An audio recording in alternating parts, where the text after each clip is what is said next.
விழுப்புரம் மாவட்டத்தில் பெய்த கனமழையால் மலற்றாற்றில் வெள்ளப்பெருக்கு ஏற்பட்ட நிலையில் 4 கிராம மக்களுக்கு போக்குவரத்து துண்டிக்கப்பட்டதால் பொதுமக்கள் சிரமம் அடைவதாக கவலை தெரிவித்துள்ளனர். மேலும் பில்லூர் பாலம் பணி ஆமை வேகத்தில் நடப்பதாகவும் குற்றம் சாட்டுகிறார்கள். மக்கள் பேசியது என பார்க்கலாம். கூடுதலாக களத்திலிருந்து விவரங்களோடு இணைகிறார் எம்முடைய செய்தியாளர் தாமோதரன். தொடர்ந்து கனமழை பல பகுதிகளிலும் அவ்வப்போது நீடித்து வருகிறது. இந்த நிலையில் அங்கு முற்றிலுமாக போக்குவரத்து துண்டிக்கப்பட்டிருக்கிறது. மக்களும் சிரமமடைந்து வருகிறார்கள். அதிகாரிகள் தரப்புல இதுக்கு என்ன பதில் சொல்றாங்க? இந்த பில்லூர் பாலம் பணி அப்படின்றது எப்போ முடிவடையும் அப்படின்னு எதிர்பார்க்கலாம்? வணக்கம் கௌதமி. தற்பொழுது நாம் நிற்கின்ற பகுதி பில்லூர் கிராம பகுதி. இந்த பகுதியில் பார்த்தீங்கன்னா இந்த பில்லூர் தரைப்பாலமானது இருந்தது. இந்த தரைப்பாலம் பணி அந்த போக்குவரத்து மிகவும் பாதிக்கப்பட்ட காரணத்தினால் அவர்கள் என்ன பண்ணாங்க, மேம்பாலம் அமைக்க கோரி கோரிக்கை வைத்ததின் அடிப்படையில் தமிழக அரசு பார்த்தீங்கன்னா மேம்பாலம் அமைக்கும் பணியினை நடைபெற்று வருகிறது. சுமார் 8 கோடி மதிப்பீட்டில் இந்த மேம்பாலம் அமைக்கும் பணியானது நடைபெற்று வருகிறது. இந்த மேம்பாலம் பணியானது மிகவும் காலதாமதமாக நடைபெற்று வருவதாக அந்த பகுதி மக்கள் குற்றம் சாட்டுகின்றனர். தற்போது மழை காலம் பெய்து சாத்தனூர் அணையில் தண்ணீர் நிரம்பி சுமார் 20,000 கனஅடி தண்ணீர் நேற்று திறந்துவிடப்பட்டுள்ளது.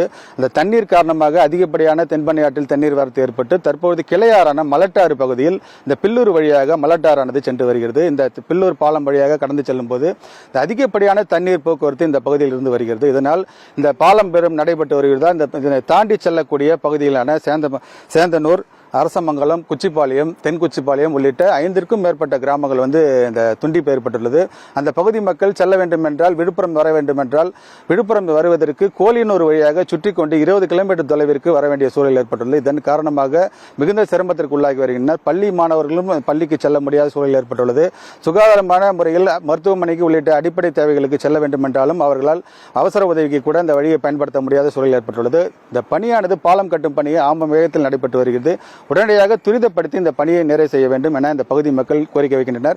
மேலும் இதற்கு அருகாமையில் உள்ள ரயில்வே பாலத்தின் மூலமாக ஆபத்தான முறையில் இந்த பகுதி மக்கள் கடந்து செல்கின்றனர். ஆடு மாடுகளை குறுகிய நேரத்தில் செல்ல வேண்டும் என்ற காரணத்தால் அந்த பகுதியில் அழைத்து செல்வதால் ஆடு மாடுகள் விபத்து ஏற்பட்டு 30க்கும் மேற்பட்ட ஆடு மாடுகள் உயிரிழப்பு ஏற்பட்டுள்ளதாகவும் உடனடியாக தங்களது பகுதியில் இந்த பாலத்தினை அமைக்க வேண்டும் என கோரிக்கை.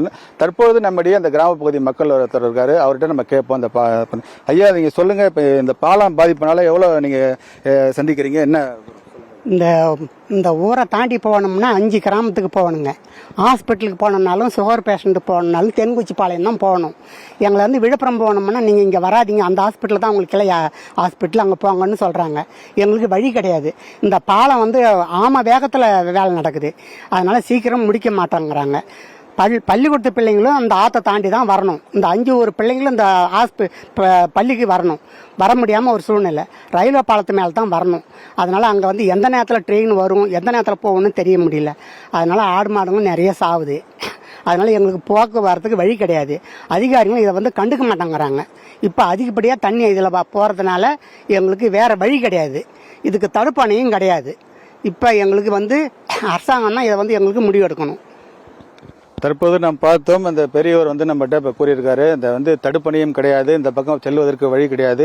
5 கிராமங்கள் போக்குவரத்து இல்லாமல் துண்டிக்கப்பட்டுள்ளதாகவும் தமிழக அரசு தலையிட்டு இதில் உடனடியாக இந்த பாலத்தினை பணியினை விரைந்து முடித்து போக்குவரத்து ஏற்பாடு செய்ய வேண்டும் என கோரிக்கை வைக்கின்றனர். கௌதமி, கடந்த 2 நாட்களாகவே விழுப்புரம் அதிக அளவிலான மழைப்பொழிவை பெற்று வருகிறது. இந்த தருணத்தில் மலட்டாற்றில் ஏற்பட்டிருக்கக்கூடிய வெள்ளத்தால் 4 கிராம மக்கள் பாதிக்கப்படுகிறார்கள். போக்குவரத்து துண்டிக்கப்பட்டிருக்கு. அரசு நடவடிக்கை எடுக்க வேண்டும் அப்படின்ற கோரிக்கையை களத்திலிருந்து பதிவு செய்தமைக்கு நன்றி தாமோதரன்.